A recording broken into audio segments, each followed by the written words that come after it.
L'entretien de la 2. L'entretien de la 2, c'est tous les samedis à partir de 12h30 sur la chaîne 2. L'entretien de la 2, c'est avec Cheikh Oumar Kamara. Ravi de vous retrouver sur la 95.2 FM, mesdames et messieurs, bonjour et bienvenue dans l'entretien de la 2. L'insécurité routière constitue une préoccupation des autorités maliennes. Malgré la sensibilisation et les mesures gouvernementales prises, la situation n'est pas à hauteur du sujet à cause de l'incivisme, des faibles répressions, entre autres. Pour en parler, nous recevons M. Ousmane Ba Maïga, directeur général de l'Agence nationale de la sécurité routière. M. Maïga, bonjour. Bonjour. Alors, pour commencer, pouvez-vous nous parler de l'ANASER et de ses missions de façon succincte? Merci beaucoup, M. Kamara. Je salue tous les auditeurs de la chaîne 2. L'ANASER est un établissement public à caractère administratif qui a essentiellement pour mission de promouvoir et renforcer la sécurité routière et de contribuer à l'amélioration des conditions d'exploitation du réseau routier. Donc, de façon spécifique, au niveau de l'ANASER, nous faisons tout ce qui est participation à la définition des règles en matière de circulation routière et nous veillons avec la police routière à en assurer le respect. Nous travaillons également à maintenir les véhicules en bon état technique. Donc nous travaillons en état de collaboration avec les services techniques qui ont en charge le contrôle technique des véhicules et la répression en cas de non-contrôle technique des véhicules également. Nous contribuons à l'application des normes d'exploitation des véhicules routiers, donc tout ce qui concerne les normes d'exploitation pour que nous ayons des véhicules les plus sûrs possibles. Nous travaillons également à l'exploitation optimale et sécurisante des voies ouvertes à la circulation publique, c'est-à-dire que tout ce qui peut améliorer la sécurité routière sur les voies, que ce soit le renforcement de la signalisation routière, que ce soit l'amélioration même de l'état de l'infrastructure routière en termes de sécurité routière tels que l'aménagement des carrefours et d'autres ouvrages de réduction de la vitesse. Et nous faisons tout ce qui est études nécessaires à l'amélioration de la sécurité routière ou des actions bien entendu de sensibilisation, de formation, d'information et de communication. Et enfin, nous gérons la banque des données de la sécurité routière. Donc tout ce qui concerne les statistiques d'accidents au niveau national, nous les récoltons au niveau de la police, de la gendarmerie. Nous travaillons également avec les services de la santé et de la protection civile pour avoir les statistiques les plus exhaustives possibles. Voilà un peu la mission de l'Agence nationale de la sécurité routière. D'accord. Mais alors, qui finance l'ANASER et elle a été créée quand? L'ANASER a été créée par l'ordonnance numéro 903, donc du 9 février 2009. Donc ça veut dire que c'est une structure qui a 13 ans d'existence aujourd'hui, un peu plus de 13 ans. La structure reçoit donc ses ressources, bien entendu, de la subvention de l'État et également la contribution du fonds d'entretien routier. Mais on a également la ressource principale qui est composée des amendes provenant des infractions aux règles de la circulation routière. Et bien entendu, tout ce qui sont des ressources qui sont affectées notamment par décret, notamment les ressources qu'on appelle la redevance de sécurité routière qui sont composées de la redevance qui est perçue à l'occasion des contrôles techniques des véhicules, à l'occasion des délivrances de permis de conduire, à l'occasion donc de l'immatriculation des véhicules et sur les plaques d'immatriculation. Donc voilà en gros les ressources principales de l'Agence nationale de la sécurité routière. D'accord. Monsieur le directeur, quelle lecture faites-vous de l'insécurité routière au Mali? Est-ce que ça va de mieux en mieux ou de mal en pire? Je vous avoue que les statistiques évoluent en dents de scie. Le Mali a souscrit, à l'instar des autres pays des Nations Unies, à la mise en œuvre de la décennie d'action de la sécurité routière. La première décennie de la sécurité routière, c'est la décennie 2011-2020, donc elle s'est achevée. Et en ce moment, nous sommes dans la 10e décennie d'action de la sécurité routière qui a commencé donc de 2021 et qui va s'achever en 2030. Donc 2030 qui coïncide avec l'objectif de développement durable qui concerne tous les secteurs économiques et d'activité, que ce soit l'alimentation, la sécurité, les infrastructures, tous les secteurs économiques, bref. Et donc, pour vous dire que la lutte contre l'insécurité routière est un combat de longue haleine, donc il faut vraiment une synergie d'efforts de toutes les parties prenantes. Il est clair que quand on compare les statistiques d'accidents de 2017 par exemple à maintenant, on est passé un peu à 680 tués à plus de 790 tués. Donc ça veut dire que effectivement le nombre de tués sur la route a augmenté. Donc nous sommes donnés comme objectif aujourd'hui de pouvoir réduire ces nombres-là en 2024 de l'ordre de 25%, pour qu'à l'horizon 2030, qui est l'horizon du développement, de l'objectif de développement durable, qu'on puisse avoir une réduction de 50% du nombre donc, de victimes d'accidents de la circulation routière au Mali. Alors, la Naser se prépare pour l'application de la loi sur le port du casque sur engins à deux roues à partir du 1er janvier 2023 et la sensibilisation a commencé. Pourquoi c'est nécessaire de porter le casque? Vous savez, nous sommes partis, j'avais dit tantôt que les statistiques en 2021 ont largement augmenté par rapport au nombre d'accidents et au nombre de victimes recensées au cours des 10 dernières années. Parce que nous sommes partis du constat qu'aujourd'hui, on a plus d'un déplacement sur 3 au niveau des grandes villes du Mali s'effectue à l'aide des engins à 2 et 3 roues motorisées. Et malheureusement, les premières victimes d'accidents de la circulation routière, sur les 790 que j'ai tantôt cités, tués par an, plus de 400 sont des utilisateurs de ces engins à 2 et 3 roues motorisées. Donc il était important que le gouvernement de la République puisse prendre des décisions fortes pour ramener donc ces utilisateurs de ces engins-là à porter des casques. Parce que tout simplement le casque permet, d'après toutes les études, de réduire au moins de 70% le nombre de victimes d'accidents, en tout cas par traumatisme crânien, concernant ces engins à 2 et 3 roues motorisées. Donc voilà un peu ce qui a guidé donc, à ce que nous prenions des mesures cette année pour une application effective de la réglementation, parce qu'il faut rappeler quand même que le code de la route est très clair, le port des casques, il est obligatoire pour les conducteurs et les passagers des motocycles et velomoteurs, et aussi bien pour les conducteurs que les passagers. Et ce code de la route date de 1999. Alors, M. Maïga, pourquoi va-t-on vers une obligation maintenant alors que la loi existait bien avant? Effectivement, la loi existait bien avant et il y a eu des tentatives. En 2008, il y en a eu en 2008. Il y en a eu en 2013. Mais depuis lors, c'est vrai que il y a eu un petit relâchement. Ce que je suis en train d'expliquer, c'est que l'implication, la proportion d'implication de ces engins-là est passée de 39% en 2009 jusqu'à 71% en 2021. Ça veut dire quoi? Ça veut dire qu'aujourd'hui, si vous avez 10 accidents au Mali, ça veut dire que les 7 concernent directement les engins à 2 et 3 roues. Et les utilisateurs de ces engins-là, on les appelle les usagers vulnérables parce qu'ils n'ont pas de protection. Quand vous êtes dans le véhicule, vous avez la ceinture de sécurité, vous avez des airbags, mais quand vous êtes sur des engins à 2 ou 3 roues motorisées, la seule protection qui s'offre à vous, c'est de porter votre casque correctement. Et là, vous êtes sûr qu'en cas d'accident, vous avez 70% de chances de vous en sortir sans blessure grave et sans surtout traumatisme crânien. Mais si la sensibilisation ne marche pas cette fois-ci, que comptez-vous faire? Abandonner le projet ou réprimer? Je pense que la sensibilisation marche déjà très bien. C'est vrai qu'il y a quelques personnes malheureusement qui n'arrivent pas encore à se familiariser au port des casques. Lorsqu'on commençait la sensibilisation, on a fait un premier sondage. On a commencé la sensibilisation en mars 2022. Donc en août 2022, nous avons fait un premier sondage en fin août, début septembre, pour voir est-ce que les sensibilisations qui ont été menées jusque-là ont porté fruit. Nous avons eu comme résultat que seulement 8% des conducteurs de moto portaient le casque et ce taux était de 3% pour les passagers. Nous avons changé notre manière de communiquer parce que la communication qu'on faisait jusque-là, c'était une communication classique dans les télé, dans les radios, à travers la presse écrite et bien entendu la presse en ligne.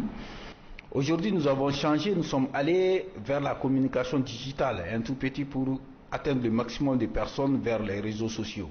Nous avons également couplé à cette communication digitale la communication de proximité. C'est-à-dire que nous partons là où il y a des regroupements massifs pour faire des campagnes de sensibilisation.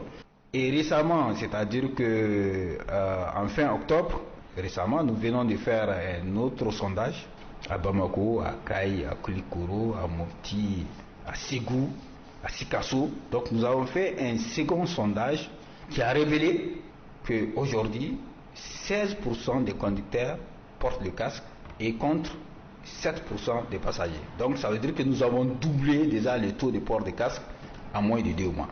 Nous comptons encore intensifier les sensibilisations puisque nous avons même une semaine nationale de sécurité routière qui sera dédiée uniquement sur toute l'étendue du territoire national, qui sera dédiée donc au port de casque de protection. Et notre souhait, c'est que d'ici fin décembre, qui est donc le deadline, qu'on puisse ramener au moins à ce qu'un Malien, au moins un Malien sur 2 puisse porter le casque quand il est à moto. Est-ce que vous allez offrir des casques à la population?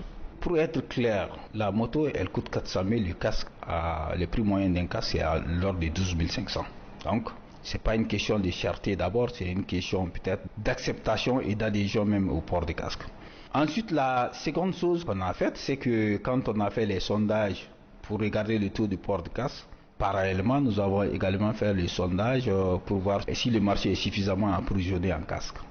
Effectivement, il y a beaucoup de casques au marché parce que nous avons pu nous-mêmes répertorier plus de 120 000 casques en vente dans les marchés à Bamako, à Kay, à Sikasso, à Mopti, à Koulikoro et à Ségou, et même Gao, parce que nous avons envoyé une équipe pour faire un mini sondage à Gao. Ce qu'on peut retenir de tout ça, c'est que il y a les casques sur le marché, mais il y a également des casques chez les vendeurs de motos. En général, les motos qui arrivent au Mali viennent avec au moins un casque. Généralement, c'est 2 casques. Donc, il appartient à celui qui va au marché pour acheter sa moto de demander au revendeur de lui vendre également le casque en Suisse. Bon, c'est peut-être qu'il paiera moins. Au lieu de 12 500, peut-être qu'il paiera moins de 10 000 francs pour avoir le casque. Donc, en ce moment, l'avantage, c'est qu'il aura sa moto et le casque de la même marque, donc du même fabricant. Et il serait sûr au moins qu'il a eu un casque de bonne qualité. Donc oui, les prix sont abordables à mon avis. Et oui, la disponibilité des casques est là. Nous, ce qu'on est en train de faire, c'est vraiment des dons symboliques à l'initiative de Madame le ministre des Transports et des Infrastructures. Elle a elle-même pris l'initiative de doter certaines associations, certains ministères, certains regroupements.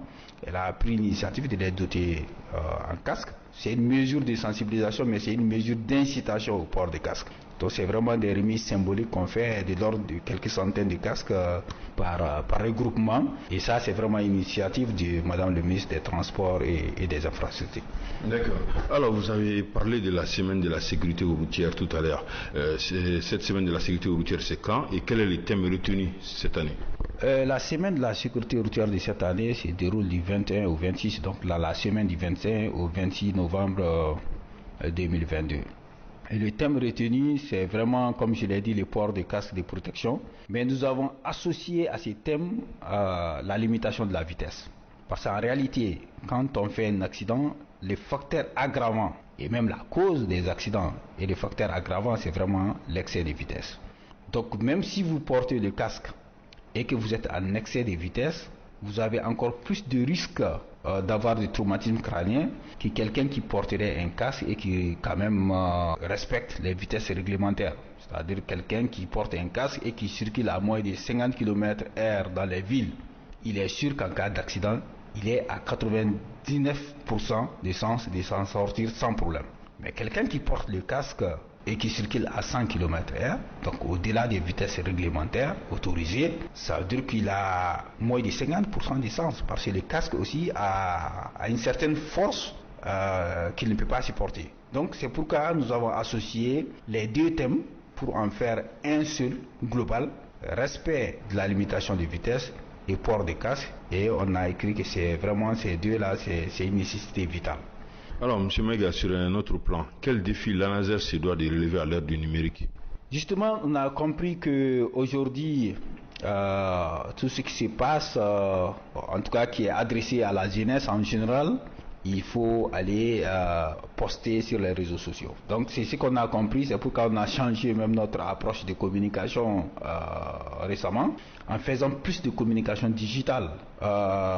On est aujourd'hui à 2 ou 3 spots par jour qu'on lance sur les réseaux sociaux, et fort heureusement les retours qu'on a montrent quand même que d'abord il y a beaucoup de vues. Ça veut dire que les gens ici suivent beaucoup les réseaux sociaux. On a des vues de l'ordre des millions par semaine. Mais la deuxième satisfaction, c'est que les gens commencent à prendre conscience du rôle prépondérant que le casque peut jouer en cas d'accident. Et ça, nous avons des réactions en direct. Donc le numérique, ça permet non seulement d'informer, mais ça permet en retour aussi de savoir quelle est l'appréhension donc de la population sur les messages que nous sommes en train de véhiculer. Et au fur et à mesure, nous allons intensifier donc nos campagnes de communication et de sensibilisation sur le numérique. Est-ce que l'État accompagne l'ANASER au-delà des subventions accordées? Oui, bon, l'ANASER, il faut reconnaître, c'est quand même un service public de l'État. Donc c'est un service créé par l'État pour gérer les questions de sécurité routière. Bien entendu, c'est l'État qui accompagne l'ANASER pour tout ce qui concerne, donc même y compris sur les campagnes de sensibilisation, mais surtout sur les investissements que l'ANASER a amené à faire dans le domaine de l'amélioration des infrastructures routières, les investissements que l'ANASER a amené à faire dans le domaine de l'amélioration de l'état technique des véhicules. Donc c'est là que l'État intervient le plus pour appuyer l'ANASER. Et bien entendu, avec les partenaires techniques et financiers, notamment la Banque mondiale, la Banque africaine de développement, l'État sert donc d'interface entre l'ANASER et ces institutions-là pour que la structure puisse bénéficier également des appuis, des subventions, des assistances techniques. Quelles sont les difficultés que vous rencontrez dans l'exercice du métier? Vous savez, le domaine de la sécurité routière appelle à une synergie d'action. L'ANASER est un service qui est directement rattaché au ministère des Transports, mais c'est un service également qui doit travailler avec d'autres structures techniques des autres départements ministériels. Nous travaillons notamment avec la police, nous travaillons avec la gendarmerie, nous travaillons avec la justice, nous travaillons avec l'éducation, nous travaillons avec les transporteurs, avec les chargeurs, avec les chauffeurs. Et donc vous comprenez, y compris avec les collectivités territoriales surtout, nous travaillons beaucoup avec les maires. Donc cette coordination-là s'avère souvent difficile parce que quand vous voulez travailler avec par exemple la mairie, il se peut que certaines mairies, leur priorité n'est pas axée uniquement sécurité routière, mais plutôt assainissement et bien-être social, on comprend. Alors que le maire est le premier responsable de la sécurité routière dans sa commune. Donc il y a cette difficulté souvent de coordination, mais fort heureusement aujourd'hui nous avons une stratégie nationale de sécurité routière adoptée par le gouvernement tout récemment en 2021, qui couvre la période 2021-2030.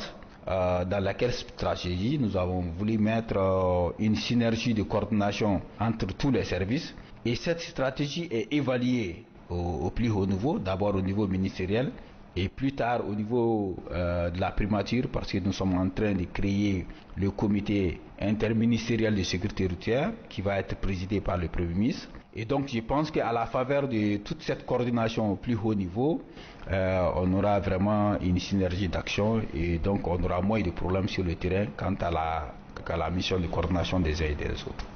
Alors pour conclure, si vous avez un message particulier à adresser à la population, quel serait ce message? Ce que je voulais dire, c'est que nous avons commencé les campagnes de sensibilisation sur le port de casque bien longtemps, mais cette année on a décidé de dédier 9 mois aux campagnes médiatiques, aux campagnes hors médias et aux campagnes de proximité. Et ça, à la faveur des recommandations et conclusions issues du Conseil des ministres depuis le 15 décembre 2021. Les recommandations et conclusions qui ont été réitérées par le Conseil des ministres le 24 août 2022. Donc nous sommes en train de travailler sous la haute coordination de Madame le ministre des Transports et des Infrastructures pour pouvoir faire en sorte que le maximum de jeunes utilisateurs d'engins à 2 et 3 roues motorisés puissent adhérer au port de casque. Vous savez, nous avons rappelé un peu les statistiques alarmantes des accidents de la circulation routière qui se produisent annuellement au Mali et qui impliquent directement les utilisateurs des engins à 2 et 3 roues motorisés. Et il n'y a pas une famille au Mali où un des membres n'a pas été victime directement ou indirectement d'un accident de la circulation routière. Si on considère l'engorgement des hôpitaux par les accidentés de la circulation routière, on peut dire clairement que les accidents de la circulation routière sont devenus au Mali un problème de santé publique. Et comme pour la plupart des maladies, il y a un vaccin. L'insécurité routière, en tout cas pour les conducteurs des engins à 2 et 3 roues, a également un vaccin, ça s'appelle le casque. Donc, notre dernier mot, c'est de dire à tout le monde, notamment les utilisateurs, d'adhérer vraiment au port des casques, parce que les casques, tout simplement, permettent de vous sauver la vie. Merci Ousmane Bamaïga d'avoir répondu à nos questions. Je rappelle que vous êtes le directeur général de l'Agence nationale de la sécurité routière ANASER. Auditrice et auditeur de la 95.2, c'est la fin de cet entretien. Merci de nous rester fidèles et bonne suite de programme sur l'onde de choc. Merci.